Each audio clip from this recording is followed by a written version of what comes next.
राम राम भाई सबने, तो वेलकम टू निकीज वर्ल्ड। आज अपना कोई नॉर्मल व्लॉग नहीं है, आज कुछ बातचीत का व्लॉग है क्योंकि बहुत ज़्यादा ये क्वेश्चन आवे मेरे धोरे, तो मैंने सोचा कि इसको स्पेशल अटेंशन देनी चाहिए और इसके ऊपर अलग तो व्लॉग बनाना चाहिए। हाँ, हालांकि मैं इस चीज़ में कोई भी प्रोफेशनल नहीं हूँ, जितना मन भी रहा है मैं बस उतना बताऊंगी, तुम किसी और पे भी राय ले सको हो। तो जो क्वेश्चन है वो यो है कि हमने क्लोज्ड वर्क परमिट पे या फिर टूरिस्ट वीजा पे एजेंट 35 लाख मांगा है, 40 लाख मांगा है, हमने कनाडा आना चाहिए या नहीं आना चाहिए, उसका क्या फायदा है, क्या नुकसान है। तो जो मेरे अकॉर्डिंग मैंने लगा है मैं वो बताऊंगी थारते, बाकी सबकी अपनी मर्जी है, कोई किसी के कहीं तो नहीं रुकता। तो सबसे पहले तो टूरिस्ट वीजा की बात करेंगे। अगर तो या तो थारा जेन्युइन केस है, तुमने हड़ा घूमना है या कुछ भी, तो उसमें तो कुछ पैसे लागते ही नहीं, फाइलिंग के 20-25-30 हज़ार रुपये लाग जाओ तो कुछ लागता ही नहीं। अगर तुम 30-35 लाख रुपए दे रहे हो टूरिस्ट वीजा के, इसका मतलब तुम फ्रॉड वाला मैटर है। मतलब तुम बस नू सोचो सूड़ ले इसने तो यो राहुल बैठा है मेरे दो यो कुछ खान लग रहा है। तो अगर तुम किसी एजेंट तक कोई थार तक पैकेज बना के दे हुए हैं 20-25-30-35 कितने भी लाख का हो सके, वो डिपेंड करे थारे केस पे, तो मतलब तुम फ्रॉड तरीके ते आ रहे हो, कोई तुम एक नंबर वाला काम नहीं कर रहे। और यहाँ आके फिर थार दूर के ऑप्शन रह जाओ जब तुम ऐसे टूरिस्ट वीजा पा आओ हो। तो सबसे पहले तो जब तुम फ्रॉड कोई भी कागज लगाओ ना, तो 80-90% चांस हो कि तुम एयरपोर्ट पे फंस जाओ। इंडिया वाले नहीं, अरे कनाडा वाले में फंस जाओ फिर तुम कि यो थारे डॉक्यूमेंट कैसे, मान ले कोई स्पोर्ट्स वीजा पाया, किसी और वीजा पाया, तो वो पूछ ले भाई ओके, फिर बिचड़ जाओ बात में, क्योंकि असली डॉक्यूमेंट तो है नहीं। तो उसके बाद क्या भाग रहे तम ने वहाँ वेनू को है कि जाओ भाई उल्टे, लेकिन फिर लोग नु का नहीं भाई हमने तो उल्टे नहीं जाने, मारी रिफ्यूजी लगा दो। यो आजकल तो यो फैशन है रिफ्यूजी लगाने का। अब रिफ्यूजी लगाने का सबसे बड़ा नुकसान क्या है कि आप कभी भी वापस इंडिया नहीं जा सकते, कभी भी। मतलब डायरेक्ट कि आप कनाडा तो इंडिया डायरेक्ट आप कदे नहीं जा सकते, चाहे बेशक PR भी हो जाइयो। यो सबसे बड़ा नुकसान है, पर कई लोग इसने नहीं मानते। अब तो फैशन आन दे हो रहे कि क्या करेंगे, इंडिया आके वो यहीं रहेंगे। तो फिर वो तुमने देखना है, थारी के गोल्स है के प्रेफरेंस है, वो थारे ऊपर डिपेंड करे। और फिर उसके बाद हाँ, एयरपोर्ट पे पकड़ ले होंगे, थारे रिफ्यूजी लगवा दे होंगे, फिर तुमने वहीं बिठा ले होंगे। और थारे जो भी पेपर वर्क, जो थारी स्टोरी है, फिर वो सुनेंगे। जो भी तुम स्टोरी बताओगे कि भाई मेरी ज़मीन का रोड़ा है, मैंने जान पे खतरा है, नू है, यो है, जो भी तुम अपना केस बनाओगे वो वहाँ बैठ के बनाना है।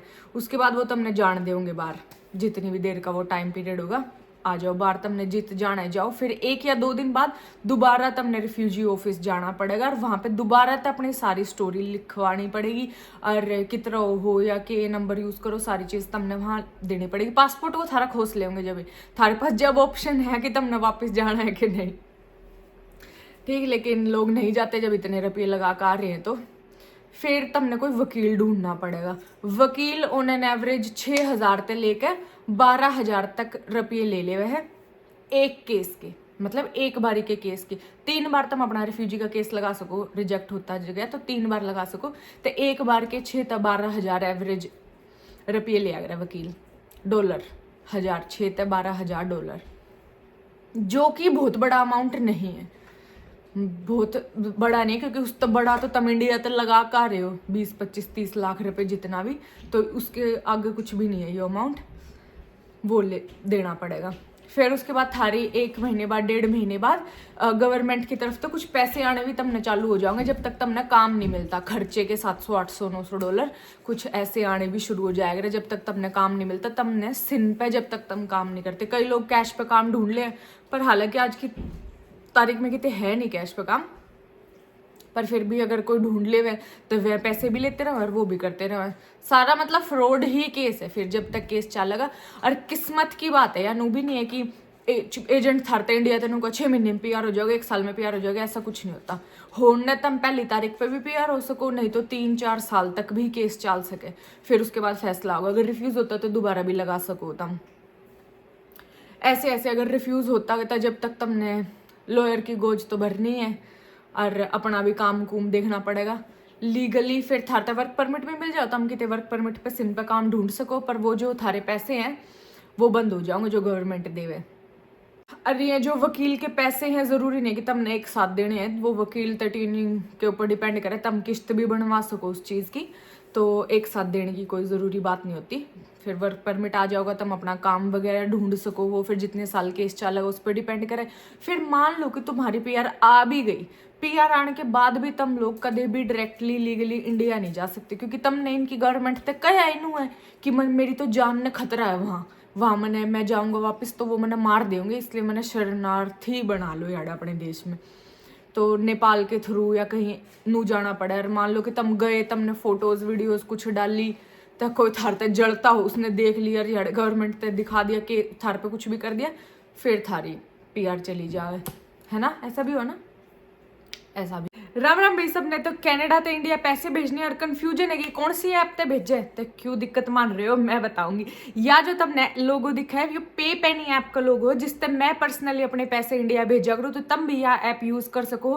मैंने इसकी कई बात बहुत ज्यादा बढ़िया लगे। सबसे बड़ी तो यह बात है कि इनके बेस्ट एक्सचेंज रेट है, मतलब तुमने $1 की पूरी कीमत मिल रहा है अपनी, चाहे तुम गूगल तक कंपेरिजन करके देख लो या किसी और ऐप तक कंपेरिजन करके देख लो।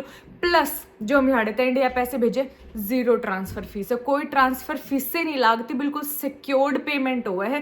24/7 तुमने सपोर्ट मिलेगा। अगर कभी भी किसी के पैसे अट जाओ, कोई दिक्कत वाली बात है, डायरेक्ट कॉन्टैक्ट करो, बिल्कुल 2-4 मिनट में रिप्लाई आओगा।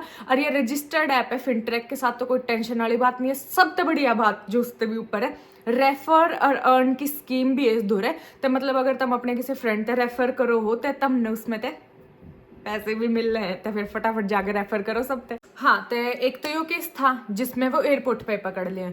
फिर कुछ लोग ऐसे भी हो गए जिनने वो जान दे, हो सके तुमने गलत पेपर लगा रखे हो लेकिन फिर भी बच गए, तुम बाहर निकल गए, उन्हें थार तक कुछ नहीं कहा या कुछ नहीं है, ऐसा भी हो सके।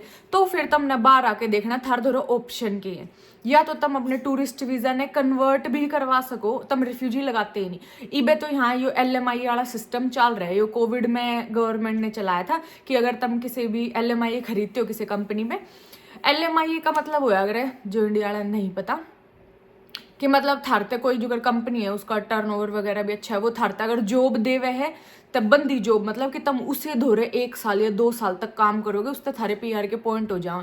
तो उसने ऐसे कुछ प्रोसेस ने LMI कया करे, तो फिर वो अगर तुम ले लो हो तो तुम अपना टूरिस्ट वर्क परमिट में कन्वर्ट करवा सको बिना रिफ्यूजी के, यो भी हो सके।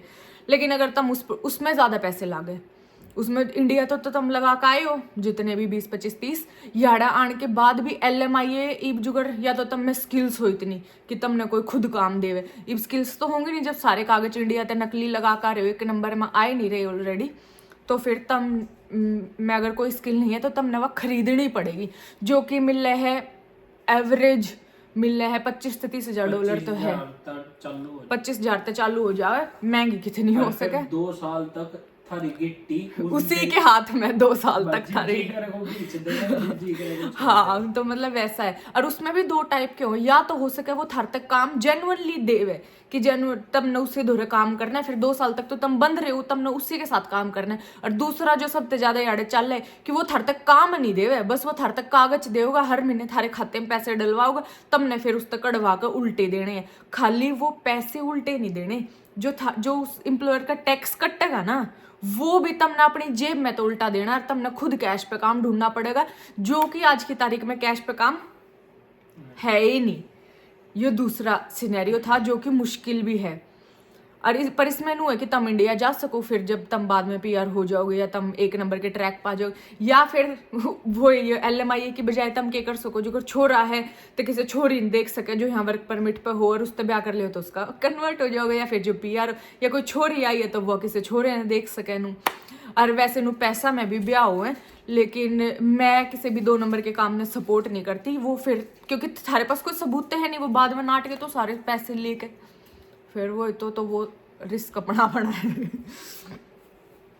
तीसरी चीज, अगर तुम फिर एयरपोर्ट तक बाहर भी आ गए, तुमने LMI भी नहीं खरीदनी, तो तुम क्या कर सको, तुम स्टूडेंट में कन्वर्ट हो सको। किसी कॉलेज में एडमिशन ले लोगे तो थारा टूरिस्ट वीजा स्टडी वीजा में कन्वर्ट हो जाएगा, फिर स्टडी के बाद वर्क परमिट आ जाएगा, वर्क परमिट के बाद जो भी अपना नॉर्मल PR का प्रोसेस है वो नॉर्मल वाला फॉलो हो जाएगा, वो भी कर सको तुम। वो कंपैरेटिवली ज़्यादा ईजी है, थोड़े पैसे लग गए उसमें, कॉलेज की फीस भरनी पड़ेगी, फिर वर्क परमिट में नौक भी ढूंढनी पड़ेगी या कोई PR वाला काम ढूंढना पड़ेगा, लेकिन सेफ है, मतलब वो एक नंबर का हो जावे ऑलमोस्ट।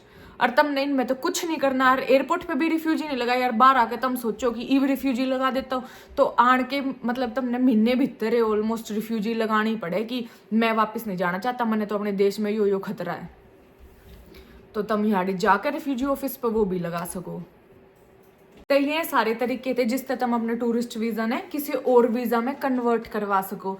फांसी सारे काम हम आओगी, आसान इसमें तो कोई सा भी काम नहीं है, मरन वाले सारे काम है, क्योंकि यार कुछ ऐसा कुछ नहीं है जो पहला था, क्यों है उनते ही है जो जिनके पास स्किल है, कि ऐसा नहीं कि आप कुछ है ही नहीं आड़े है, लेकिन मान लो जो टूरिस्ट वीजा पाव है उनने ना इंग्लिश आती होती, उनने ना कोई काम आता होता, मैं सबकी बात नहीं कर रही, ऑन एन एवरेज मैं बात कर रही हूँ कि मोस्टली नहीं हुआ, तो उन धोरे बहुत कम ऑप्शन, बहुत लिमिटेड ऑप्शंस रह जाए, तो वो ऑप्शन ज़्यादा करने थी कुछ ना कुछ, जब मैं क्या करूँ सीख का हो या कोई स्किल हो या थारी इंग्लिश अच्छी होगी तब नहीं आगे तो जॉब मिल जाओगी, ये तब नु सोच का मजदूरी वाले काम कर लेंगी, तो मजदूरी वाले काम आजकल कनाडा में बहुत कम है, जो यो नु रुक्का पाट रहा है ना कनाडा में तो काम ही नहीं है, कनाडा में तो काम ही नहीं है, वो सिर्फ उनते ही है जो मजदूरी करने की सोचे है, मजदूरी वाले काम कनाडा में बहुत कम है, क्योंकि लो स्किल्ड वर्क बहुत कम हो चुकी है आज की डेट में,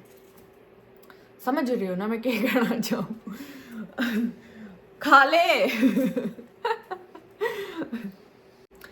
हाँ, और इसमें एक और चीज़ जो मैं ऐड करूँगी कि जो ये रिफ्यूजी वाला है इसने तो बाद में बैंड नहीं लेने पड़ते, मतलब IELTS वाले बैंड, पर जो स्टडी में कन्वर्ट करवावे या फिर LMI ले उनने बैंड भी लेने पड़ेंगे, IELTS वाले उनने पेपर देना पड़ेगा PR होने ती, रिफ्यूजी वाला ने नहीं देना पड़ता, तो तब आपस में कंपैरिजन करो। वैसे तो जो यहाँ तक आए जाओगा उसने पता ही होगा, बहुत जने सलाह देने वाले होंगे या काफ़ी कुछ वीडियो पी रहे होंगे, उनने बेरा ही होगा कि वो के करने वाले के उनका नेक्स्ट स्टेप है, लेकिन फिर या नॉर्मल जनता थी मैंने वीडियो बनाई जो इंडिया है और सोचे हैं कि हम टूरिस्ट पे चले जाएं या नू करें, तो उनते ही मैंने थोड़ा सा एक्सप्लेन कराई कि के होगा, कितने पैसे लागेंगे थारी चीज़ा में, या फिर यो ठीक है कि नहीं है। तो मेरे हिसाब से मैं बताती हूँ कि यो ठीक है कि नहीं है।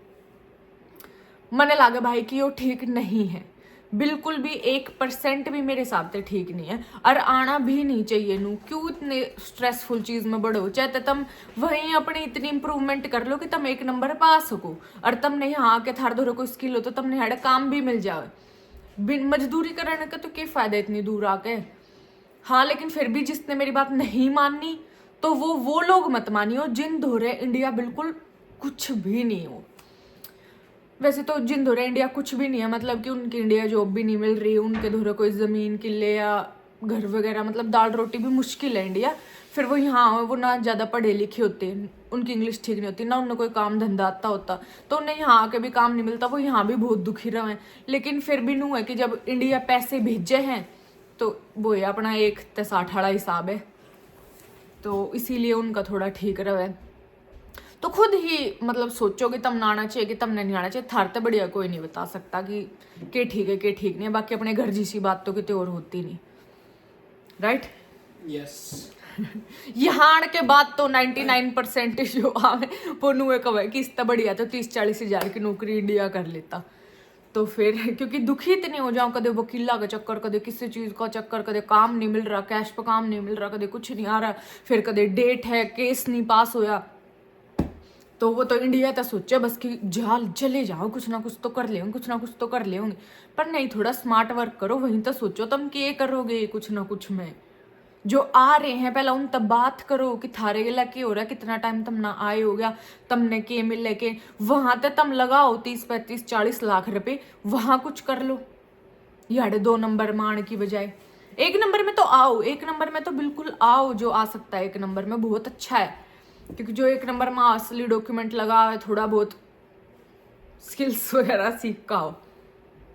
तो अगर तुम सिर्फ इंडिया तक सोचो ना कि ये दे दिए भाई 30 लाख रुपए 40 लाख रुपए छुट्टियां पेंडा इब चले जाओगे कनाडा, वो बात खत्म नहीं हुई, वो बात शुरू हुई है वहां तक। इब तुमने यहाँ आने के बाद जो पैसे और खर्चा देना है ना, वो है खर्चा तो असली तो जो तुमने वकीला ते देना है या जो तुमने अपना रहना खाना आना जाना या जो भी तुमने खर्चे करने हैं वो असली दिक्कत दे हैं। वो फिर टेंशन दे हैं लोगों ने कि के करे के नहीं करे ना। तो आजकल तो लोग अपनी फैमिली लेकर आने लगे टू पूरे के पूरे टूर घर का टूरिस्ट वीज़ा 40-50 लाख में और सारे जने जाओ बाहर। तो सोचो समझो कि वो ठीक है या वो ठीक नहीं है और जो तुमने ठीक लगे अपने थी फिर वो करो। इसके अलावा भी तरीके जो एजेंट का वह है क्लोज्ड वर्क परमिट दवा दे है या और किसी भी 2 नंबर के तरीके में तो फिर मैं यही कहना चाहूँगी आखिर में कि 2 नंबर का तरीका 2 नंबर का ही हो, उसमें बहुत फंसने की बात हो। और किसी भी एजेंट तनू मत कया करो कि बस हमने तार दे वहाँ पे इतने ठेका करके 20-25 लाख में कि हमने बस वहाँ पे तार दे बाकी हम सब अपने आप देख लेंगे। या बिल्कुल बेवकूफ़ बात लगे अगर जो मैंने किसी एजेंट तक कोई कहता हो फिर एजेंट की रिस्पॉन्सिबिलिटी भी खत्म हो जाए। तार देगा फिर आके क्या करोगे, फिर सिर्फ हाथ पकड़ कर रोगे, सिर्फ हाथ धर कर रोगे कि नू है हमारे गिला नू है। पहले तुमने इतनी बेवकूफ़ी भरी बात करी है कि बस हमने वहाँ तार दे। अरे एजेंट तो पूछो वहाँ तार तो देगा तुमने इतने रुपया में, उसके बाद हमारे कितने पैसे लगेंगे, के प्रोसेस होगा, कितने साल में PR मिलेगी या मैंने काम दवा होगा तो के करेगा के नहीं, वो पूछो उस पर। नहीं तो अपनी तरफ से तो क्लियर ही होगा। अगर थर्ड एजेंट कह रहा है कि भाई मेरी बस तारण की रिस्पॉन्सिबिलिटी है तो फिर तुम खुद अपनी ज़िंदगी के साथ खिलवाड़ कर रहे हो, फिर अपने माथे हाथ मत धरियो। और मैंने कोई चीज़ इसमें मिस कर दी हो तो तुम कमेंट में पूछ लियो, फिर उस पर देखेंगे अगली वीडियो बनाऊंगी या कमेंट में रिप्लाई कर दूंगी। और बस ये सब कुछ था टूरिस्ट वीज़ा पे। उसके बाद आने के बाद क्या हुआ है क्या नहीं होता तो ठीक है, जिसने कुछ समझ नहीं आया वो पूछ सके है। और लाइक शेयर कमेंट और सब्सक्राइब ज़रूर कर लियो, ठीक है। Bye bye.